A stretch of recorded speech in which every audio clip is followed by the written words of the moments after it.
சாதாரண குடும்பத்தில் பிறந்து சாதாரணமாக வளர்ந்து சாதிக்க வேண்டும் என்று நினைத்த போதுதான் அந்த சாதனைகள் தடைப்பட்டு கொண்டே இருக்கின்றன. எனது அப்பா மக்கள் கிராமத்து வாசிகள் என்பதால் என்னை மிக நீண்ட நெடு தூரம் படிக்க வைக்காமல் முடியவில்லை. ஏதோ அரசு பள்ளியில் படிக்க வைத்து விட்டு அனுப்பிவிட்டார்கள். நானும் கற்றும் தேர்ந்து கரை சேர்த்து விட்டேன். கூட பிறந்தவர்களை கரை சேர்க்கும் அல்லவா, நான் இருப்பது மட்டுமல்லாமல் அவர்களை கரை சேர்க்கும் என்று கஷ்டப்பட்டு கடினப்பட்டு உழைத்து ஏதோ செய்து விட்டேன். பிற்காலத்தில் நான் தட்டு தடுமாறி ஒரு செயல் வரும்போது என்னை மதிப்பவர் யார்? பிரச்சனைகள் சிக்கொண்டேன், பொருளாதாரத்தில் சிக்கொண்டேன். நான் எல்லாரிடத்திலையும் தேவையில்லாத அவமானங்களை பெற்றுக்கொள்வதற்குண்டான வழிவகை தான் தேடுகின்றன. நான் தேடியதோ என்னை பெற்றவர்களை வளர்த்து ஆளாக்கியவர்களை உயர்த்த வேண்டும் என்று கஷ்டப்பட்டு கடினப்பட்டு உழைக்கும் போதுதான் எனக்கு புரிந்தது, இந்த வாழ்க்கை எதுவானாலும் உன்னிடம் எது இல்லை என்றால் அது வேடிக்கை பார்க்கும் கூட்டம் தான் அதிகம். உன்னை பாராட்டும் தாளாட்டி கஷ்டத்தில் பங்கெடுத்து உன்னை உயர்த்தி கூட்டம் இங்கு குறைவுதான். நீ உணர்ந்து கொள் என்று என்னை உணர்த்தியது. நான் திருமணம் செய்த பிறகு என்னை சுற்றியவர்கள் என்னிடம் என்ன இருப்பது என்றுதான் பார்த்தார்கள். என்னுடைய கஷ்டத்தையும் சூழ்நிலையையும் என்னை தூரம் நின்று வேடிக்கை பார்த்தார்களே தவிர எனக்கு உதவிகரம் நீட்டவில்லை. குழந்தைகள் பிறந்தாகிவிட்டது. ஏதோ ஒரு வேலை, அந்த வேலை தெரிந்தோ தெரியாமல் அவமானப்பட்டு உனக்கு ஒன்றும் தெரியாது என்று பேசியவர்களை கூட காதில் கேட்டுக்கொண்டு அன்றாட தெரிந்ததை பறிந்ததை புகழ்ந்து கொண்டுதான் பாதைகளை நகர்த்தினேன். சில நேரம் நான் யோசிப்பதுண்டு, எனக்கு மட்டும் ஏன் இந்த சோதனை காலம் என்று யோசித்த காலம் உண்டு. அந்த காலங்களையும் தாண்டி கவி படிக்க ஆசைப்பட்டேன். கற்றுண்டு செயலை பெற்றுக்கொண்டு நீ அழகான பாதையை நகர்த்து. எது வந்தாலும் உனக்குள் நீதான். உன்னை அறிந்தால் உனக்கும் கேடில்லை, உன்னை அறியாமல் தான் எனக்கு கெடுகின்றேன். நீ நேர்மையாக இருந்தால் கடவுளுக்கு பாதி நீ தன்னை அறிந்தால் கடவுளுக்கு நிகர் நீ என்ற உணர்வுகளோடு தான் என்னை பிரபலத்தில் ஆழ்த்தப்பட்டு கொண்டிருக்கின்றேன்.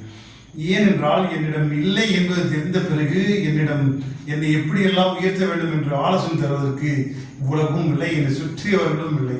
என்னை பாராட்டவர்கள் இல்லை. பாராட்டு கொண்டு செயல்களை செய்தால் கூட தட்டி கொடுத்து தோல் கொடுப்பவர்களும் இல்லை. பிறகு ஏன் நம்மை நமக்குள் ஆராய்ந்த பிறகுதான் புரிந்தது இந்த உலகம் விசித்திரமானது.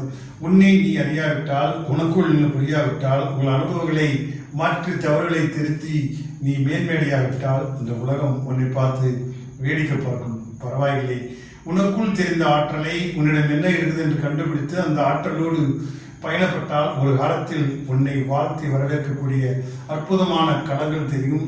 எனவே கவலை இல்லாமல் உனக்குள் இருப்பதை நீ உதாசீனப்படுத்தாமல் ஆழ்ந்து உழுது அதிலிருந்த அற்புதமான செயல்களை வெளிக்கொண்டு பிரகாசிக்கூடிய ஆற்றலை பெற்றுக்கொடு என்று நாள்தோறும் மனசாட்சியும் மனதும் உறுத்தியது. நான் செய்வது சரியா தவறா என்று தெரியவில்லை. மிகப்பெரிய வல்லமை இருக்கிறதா என்று தெரியவில்லை. ஆனால் ஒரு செயல் என் கடவுள் சக்தியால் எனக்கு இருக்கிறது என்பதை புரிந்து கொண்டு அதை மேன்மைப்படுத்திதான் நகர்ந்து கொண்டிருக்கின்றேன்.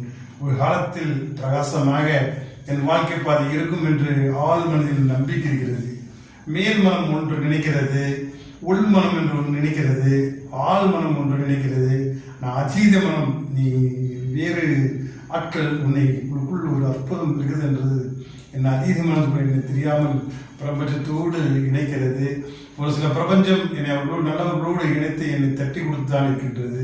அதுவரைக்கும் சந்தோஷப்பட்டும் பயணப்பட ஆசைப்படுகின்றேன். இந்த பயணம் நீண்ட நெடுகாலம் அடுத்தவர்களோடு பயன்படாக இருக்க வேண்டும்.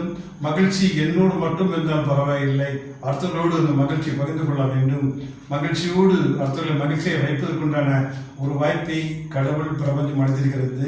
இந்த மகிழ்ச்சியை இன்னும் மேலும் மேலும் உருவாக்கி என்னை சுற்றியிருப்பவர்களை மகிழ்ச்சியை வைத்திருக்க வேண்டும். நான் சார்ந்தவர்களையும் மகிழ்ச்சியாக வைத்திருக்க வேண்டும். மகிழ்ச்சி என்ற கடலில் அனைவரும் மகிழ்ச்சியாக பயணப்பட வேண்டும். அதற்கு பயணப்பட்டதை, பண்பட்டதை, புண்பட்டதை, தெரிந்து கொண்டதை இந்த பாதையில் சிறிது ஆசைப்படுகின்றேன். இந்த பிரபஞ்சம் எனக்கு நல்வழி பாதையை காட்டும் என்ற நம்பிக்கையோடு பகிர்ந்திருக்கின்றேன். சந்தோஷம். வாழ்க வளம்.